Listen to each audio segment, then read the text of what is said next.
Muito bem, é muito bom estarmos aqui todos juntos e realmente podermos continuar a explorar este tema, que eu acho que é um tema rico, e talvez a repensar o paradigma da existência ou não de uma verdade absoluta. O facto é que o conceito de verdade relativa e individual, em que o foco está em cada pessoa, eu acredito que pode dar a sensação de que é a solução mais razoável e até mais pacífica para viver. Porque podemos pensar o seguinte: se cada pessoa ou se cada grupo tem a sua verdade, se pode viver com ela, o que em princípio resultaria disto é uma ausência de conflito. Agora, isto funcionaria num mundo onde as pessoas vivessem completamente separadas umas das outras. Portanto, o que eu digo é, o isolamento seria a única solução para este modelo resultar. Neste caso, cada pessoa o que é que fazia? Cada pessoa escolhia a sua verdade, definia os seus padrões e podia viver livremente.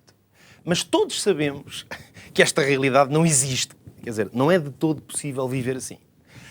Porquê é que eu digo isto? Porque o sistema no qual nós vivemos, a própria natureza de sermos humanos, implica relações, implica comunidade, sociedade, e por isso o conflito nasce precisamente ao contrário, quando uma pessoa quer impor a sua verdade, mas a outra também tem a sua verdade.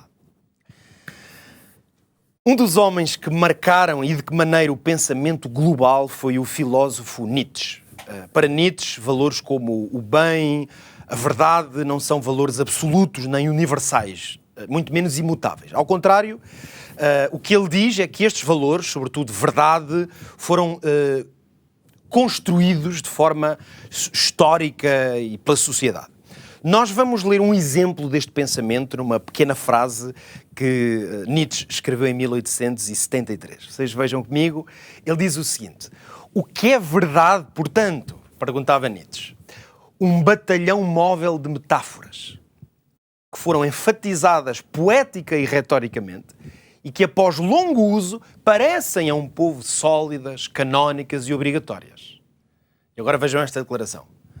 As verdades são ilusões das quais se esqueceu que o são, metáforas que se tornaram gastas e sem força sensível.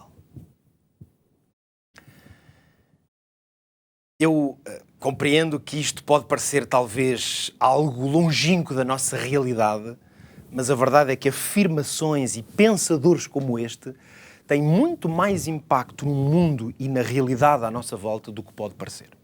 Mas vamos fazer um pequeno exercício de reflexão. Talvez seja teórico, mas é muito importante e é simples para nós entendermos se, como diz Nietzsche, se nada é realmente verdade.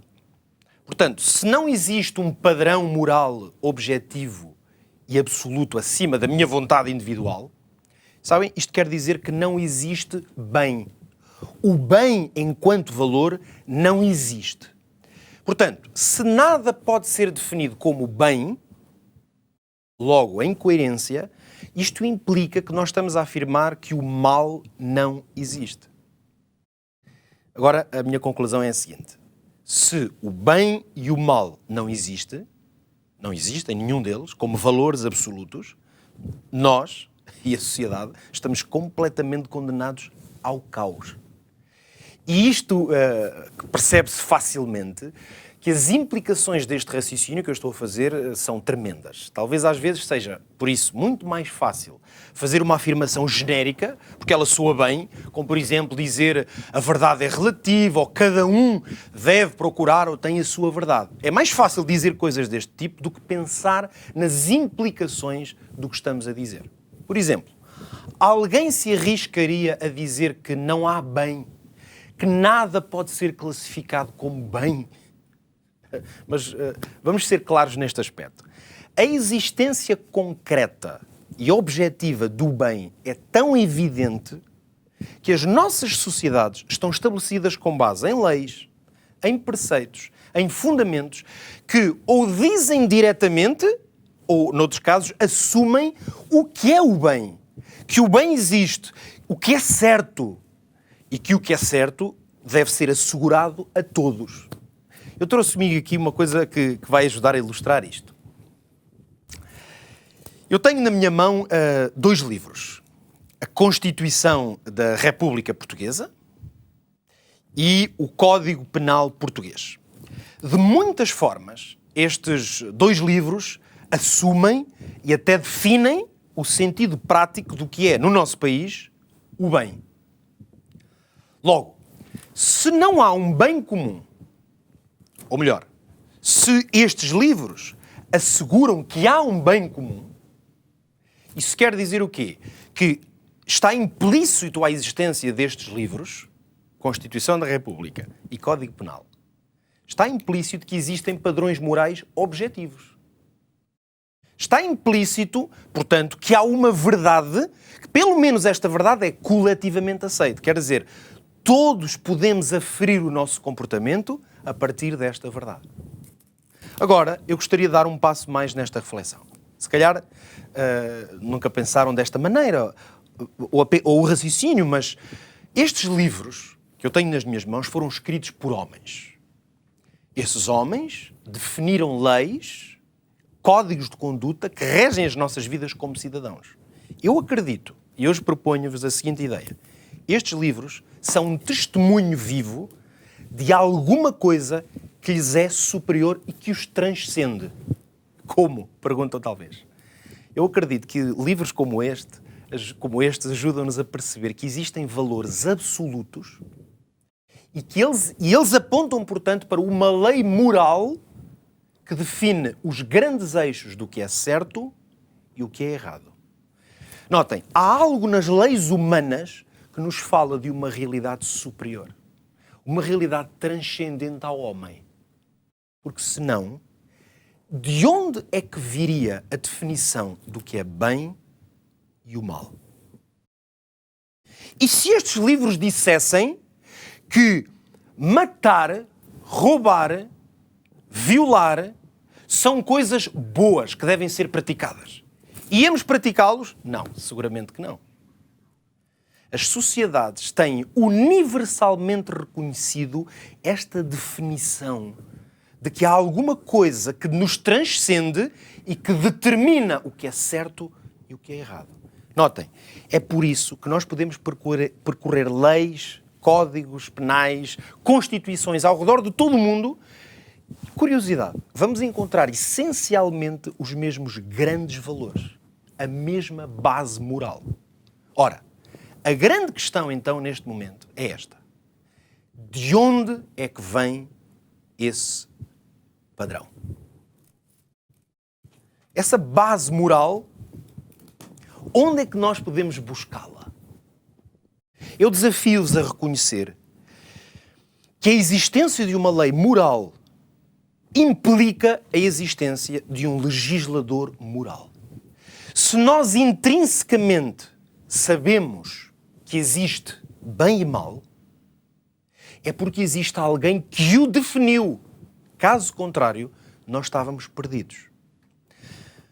Com certeza que muitos de vocês conhecem, já tiveram na vossa mão, um livro, um código também de vida, que nós chamamos Bíblia. Desde os tempos mais remotos, a Bíblia é um livro que explica a realidade de existir um Deus que é soberano e que é legislador. Ou seja, Deus estabelece códigos, condutas, padrões. Deus definiu um bem moral. Ora, as leis humanas, como nós já vimos, elas essencialmente foram escritas com base numa definição do que é moralmente certo. Logo, essa definição moral não pode ter origem no próprio homem.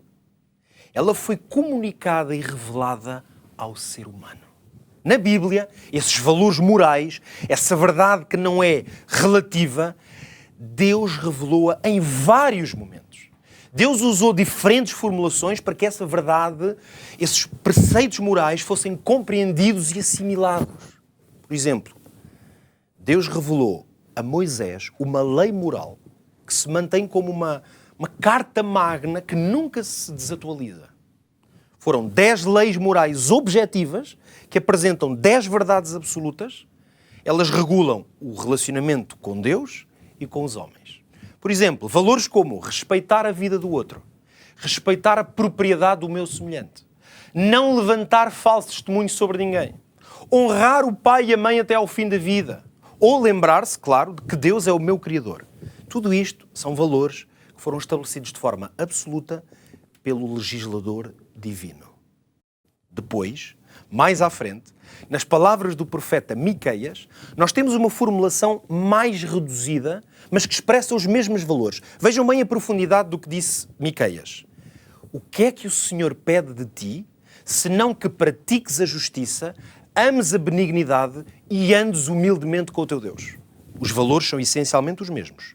Mas mais à frente, Jesus fez uso de palavras que o próprio Moisés também já tinha escrito e depois deu-lhes um sentido mais amplo, e o que Jesus dizia ser a lei, ele formulou da seguinte maneira: amarás ao Senhor teu Deus de todo o teu coração, de toda a tua alma, de todo o teu entendimento e de toda a tua força. E o segundo mandamento é: amarás o teu próximo como a ti mesmo.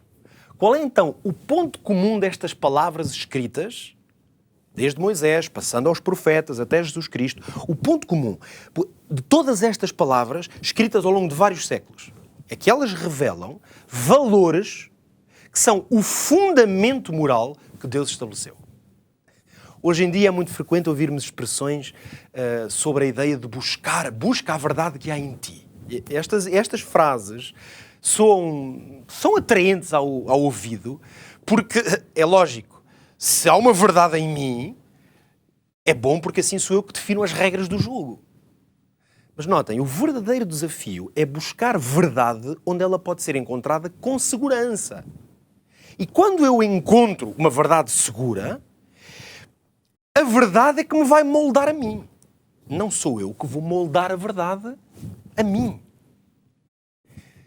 Eu reconheço que quando se fala de verdade absoluta ou de fundamentos morais, estas expressões podem assustar algumas pessoas.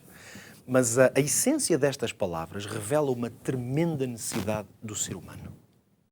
Não é uma coisa que está contra nós. O que eu estou a falar é de referências de estabilidade, de segurança. Ora, como é que isto pode acontecer? Deixem-me usar uma ilustração. Provavelmente já vos aconteceu o seguinte. A mim isto já me aconteceu várias vezes. Paramos num semáforo, não é? O semáforo está vermelho e nós paramos.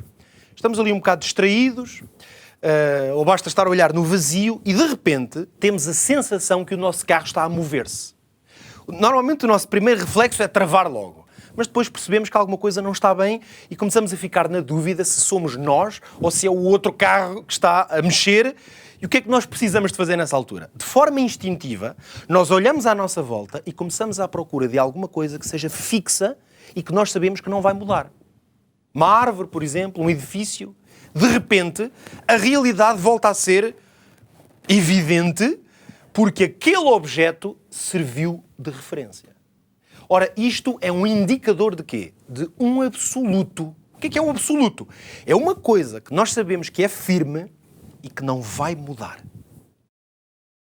Amigos, na vida conturbada que nós vivemos, com tantos ventos de opiniões, mudanças de paradigma às vezes, eu acredito que nós precisamos muito, e talvez eu me arrisque a dizer como nunca, de uma referência estável, de uma referência segura, de uma coisa que seja intrinsecamente boa. É exatamente isto que nós podemos encontrar na verdade que foi revelada por Deus na sua palavra. Na lei. Naquilo que ele definiu que é certo e que é errado. No projeto de vida que Deus estabeleceu e que ele nos propõe. Eu acredito que nesta dimensão de uma verdade estabelecida pelo nosso Criador, nós encontramos um paradigma que nos mantém seguros. Mas vamos ser claros. Nós vivemos tempos em que os nossos filhos... Eu, pessoalmente, tenho dois filhos ainda muito jovens. Através dos meios de comunicação, através de conteúdos de todo o tipo, através de influências as mais diversas, ainda hoje vimos aqui algumas. Até na escola, até nos programas escolares, às vezes, os nossos filhos são motivados a pôr em causa valores que até há pouco tempo nos pareciam completamente seguros. Às vezes até se eles são rapazes ou raparigas. Coisa que eles são. Eu tenho um rapaz e uma rapariga. Porque quando na nossa volta tudo começa a mexer, então é como no semáforo. Nós começamos a ter dúvidas se estamos bem. E realmente isso pode acontecer. Neste contexto, eu penso, honestamente, a primeira coisa que me vem à mente são as palavras de Jesus. Palavras fortes, muito profundas, que eu hoje trago à vossa atenção. Talvez já as tenham ouvido alguma vez, que Jesus um dia disse o seguinte: conhecereis a verdade e a verdade vos libertará. É curiosa esta afirmação porque ela junta dois conceitos que pareceriam à partida totalmente opostos.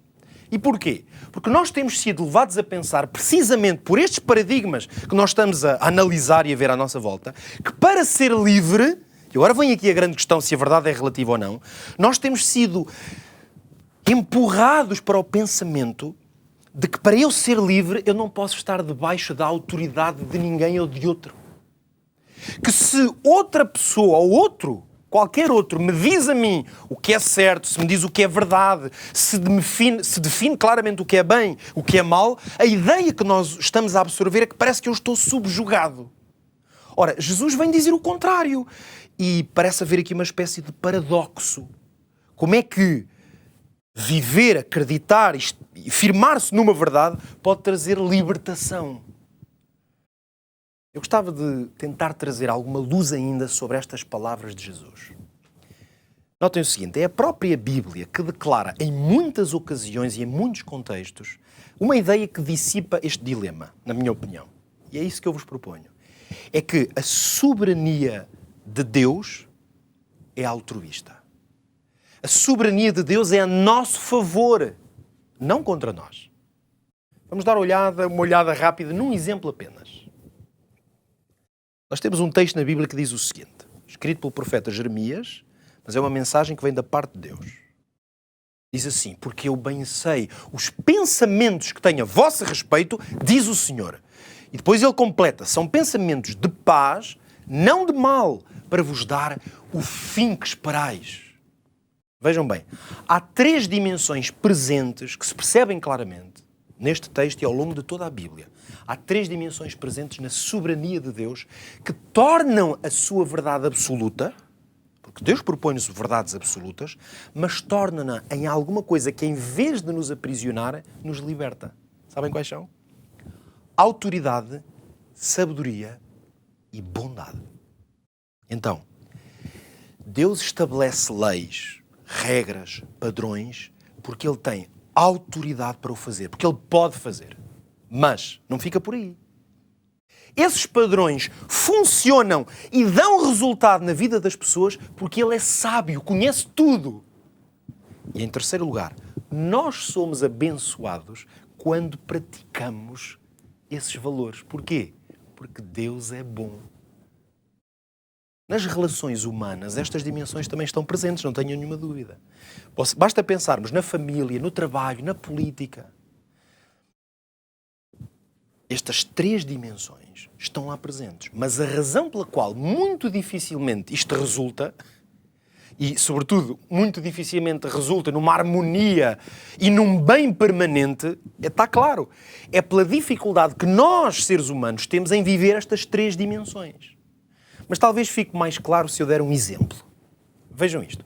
Pensemos na relação, eu vou dar apenas um exemplo na relação, para falar de uma autoridade, uma relação entre um patrão e o empregado, alguém que trabalha para esse patrão. Agora, imaginem um patrão que tem autoridade, mas não tem sabedoria. O que é que vai acontecer? Ok, o empregado até reconhece a autoridade do seu patrão, mas o trabalho não vai resultar, porque como há falta de sabedoria, as coisas estão mal organizadas, não funcionam. Agora, outro exemplo. Pensemos num patrão que tem autoridade e tem sabedoria. É uma pessoa que sabe definir o que deve fazer, o que vai resultar, o que é eficaz. Só que não é bom. É maldoso, talvez por egoísmo ou por ganância. O que é que vai acontecer? O empregado sofre, vai sair da empresa assim que puder, ou então vai vingar-se o mais depressa possível. E agora, ainda podemos considerar a terceira alternativa, que é um patrão que até é sábio, sabe o que deve fazer e é bondoso. A sua intenção é boa, só que não é capaz de exercer autoridade. Qual vai ser o resultado? Os empregados, alguns vão abusar dele e vão acabar por revelar a sua própria maldade. Ou simplesmente trabalham quando querem, porque a autoridade do patrão não se vai manifestar. Agora notem bem, em todos estes cenários, o resultado, curiosamente, é sempre o mesmo. É uma relação falhada entre quem tem soberania e quem está debaixo dessa soberania. Qual é o resultado disto? Caos. Os objetivos não se cumprem. Ora, voltemos agora ao exemplo de Deus, que é capaz de ser perfeitamente, ter uma autoridade perfeita, ter uma sabedoria perfeita, mas a sua intenção é sempre boa. Ora, neste contexto, quando nós deixamos que Deus exerça a sua soberania, isto nunca acontece, o mesmo que vimos com este patrão. Logo, a experiência dos que se firmam, que aceitam, que acolhem a lei moral, os padrões e princípios e tudo aquilo que Deus estabeleceu como verdade, a experiência desses é profundamente recompensadora. A ideia de relativismo ou de verdade relativa, nós podemos pensar nela como um conceito moderno até, talvez podemos pensar que esta influência global seja uma coisa muito recente. Mas eu hoje gostava de mostrar-vos que a existência deste princípio de verdade relativa é muito antigo. É interessante que a Bíblia, vamos voltar à Bíblia, a Bíblia narra que praticamente desde o princípio da história Deus começou a ser questionado. Aliás, foi assim que a rebelião contra Deus começou nesta terra, tal como a Bíblia apresenta. O que é que a Bíblia diz? Que Deus disse uma coisa, Deus definiu um padrão que, em vez de ser acolhido, sabem o que aconteceu? Esse padrão começou a ser interpretado. Talvez não seja bem assim, isto pode ser de outra maneira. A Bíblia descreve que Deus estabeleceu uma ordem para a vida do ser humano nesta terra e Ele designou essa ordem com um termo, o conhecimento do bem e do mal. Ou seja, Deus estabeleceu um limite no acesso a esse conhecimento. Quem nunca ouviu falar disto talvez diga assim, como é que é possível? Isto não faz sentido. Porque é que Deus impediu as pessoas de conhecer o bem e o mal? Será que Ele queria enganar as pessoas e que elas não conhecessem a verdade? Notem, de maneira nenhuma, isso não era concoerente de nada com nada do que aquilo que a Bíblia ensina sobre Deus. Deus fez isso porque no momento em que o ser humano tivesse acesso desregrado a esse conhecimento, o resultado não seria apenas saber o que é o bem e o mal. O problema é que o resultado seria cair na armadilha de tentar redefinir, alterar o que Deus estabeleceu como sendo o bem e o mal. Agora, vocês pensem nisto. Como é que nós sabemos que esta era a razão pela qual Deus estabeleceu tal limite? É muito simples. É porque foi exatamente isto que aconteceu. Apesar das muitas filosofias, hipóteses de análise, eu estou absolutamente convicto que esta é a explicação mais coerente e que é possível encontrar para a realidade do mundo e da história da humanidade, tal como nós a conhecemos. E olhem, é também uma definição muito clara do que é esta visão relativista. Também às vezes chamada uma certa visão pós-moderna, que nos propõe o quê? Questionar qualquer verdade moral. Esta é a proposta. Questionar se uma afirmação quer dizer o que ela realmente diz. Ora, o resultado desta atitude acaba por ser o quê? Uma transferência da autoridade do autor de uma afirmação para aquele que a questiona. Ora, basicamente, na nossa geração, muitos de nós, pelo menos na minha geração, fomos educados, ainda que de forma inconsciente, a raciocinar desta forma. E por isso parece haver uma luta interior quase quando somos desafiados a abdicar dessa autoridade pessoal e entregá-la a Deus. Por isso muitas pessoas não querem Deus na sua vida, porque a percepção que têm é que têm que entregar a sua vida e abandonar o controlo. Mas é por isso mesmo que as palavras de Jesus, lembrem-se, falámos há pouco, a verdade vos libertará, são muito sábias. E devem ser entendidas por todos nós, não como uma ameaça, mas como uma oferta ou um desafio a termos a coragem de reconhecer que nós não temos de nos preocupar em dar sentido e procurar definir pessoalmente o que é verdade, o que é certo, em todas as áreas da nossa vida. Há com certeza várias coisas na nossa vida que são do domínio da consciência individual, sem dúvida. Mas também há muitas outras áreas para as quais Deus estabeleceu parâmetros que são justos e bons.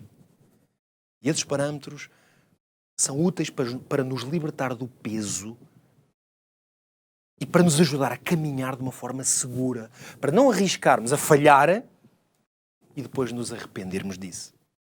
Eu estou a terminar e gostava de vos contar uma história que se passou comigo quando eu era um miúdo ainda. Eu tinha aí uns, talvez 5, 6 anitos, e um dia o meu pai agarrou em mim e fomos a uma terra que ele tinha herdado dos meus avós, creio que era um pinhal. E o que aconteceu foi isto. O meu pai foi fazer uma limpeza naquele terreno e eu era pequenito e agarrei numa enxada, e era uma enxada grande, que não era de criança, e eu também queria andar a ajudar, agarrei na enxada e comecei para ali a cortar fetos, havia uns fetos altíssimos, lembro-me perfeitamente deste dia, vocês já vão perceber porquê, e os fetos eram altos e eu andava ali a divertir-me enquanto fazia aquele trabalho. Bem, o meu pai começou a avisar-me, e o meu pai começou a dizer-me, olha lá, Pipi, como ele me chamava, tem cuidado, deixa isso que ainda te vais aleijar. Mas ele também não me impedia de continuar e eu lá continuei a fazer o trabalho. Ora, o que é que aconteceu? A certa altura, eu estava com a genica toda, levanto a enxada bem alto, venho por ali afora e o que acontece é simples. A lâmina daquela enxada grande crava-se no meu pé, fura o meu sapato e arranca-me a unha do dedo grande. Ora, vocês imaginam o sofrimento que foi, é por isso que eu me lembro e tenho memória disso. O meu pai ficou muito aflito, claro, o trabalho terminou por ali, ele agarrou em mim, levou-me para a casa da minha avó, eu lembro-me perfeitamente de ele me estar a tirar o sapato e eu tinha realmente o pé numa desgraça. Agora, vem aqui um pormenor muito importante. É que, depois, enquanto o meu pai estava a tratar-me e a dizer, olha o que tu fizeste, eu não te avisei, sabe o que aconteceu? Eu olhei para o meu pai com uma certa indignação e disse para ele, papá, porquê é que tu não me bateste? Bom, eu nasci no final dos anos 70 e fui criado nos anos 80 e sabem que eu se me portasse mal, pois levava uma palmada, ou um castigo, ou uma orelha que era puxada. Poucas vezes, mas as necessárias para eu aprender a corrigir o meu caminho. É interessante é que naquele dia eu fiquei indignado e aborrecido com o meu pai porque ele devia me ter dado uma palmada para eu parar de fazer o que não devia. Agora notem, para uma criança com 6 anos estava muito claro que havia uma verdade absoluta. Havia. Essa verdade tinha sido estabelecida por alguém. Chamava-se Fernando. Era o meu pai. E eu sabia que a autoridade do meu pai vinha com sabedoria, porque ele já sabia o que ia acontecer, e vinha com bondade, porque eu era o filho e ele queria-me bem. Eu sabia que estas 3 virtudes, autoridade, sabedoria, estavam ao meu serviço. Porque o meu pai era bom para mim. Então, eu tinha uma lei para cumprir, mas essa lei, essa verdade absoluta, essa ordem que o meu pai estabeleceu em casa, não era contra mim, era a meu favor. E eu devia ter dado ouvidos à verdade, porque a verdade protegia-me. E eu, pelo menos naquele dia, teria evitado muito sofrimento. O que hoje eu estou a fazer é desafiar-vos a este paradigma, que para alguns talvez seja novo, outros possam hesitar ainda em fazer esta experiência. É aceitar o seguinte, que Deus é o Pai da verdade. Que Deus definiu os padrões que melhor servem a minha vida. Que nada me dará mais segurança e liberdade para eu viver do que escolher os valores que Deus estabeleceu. Pensem nisto.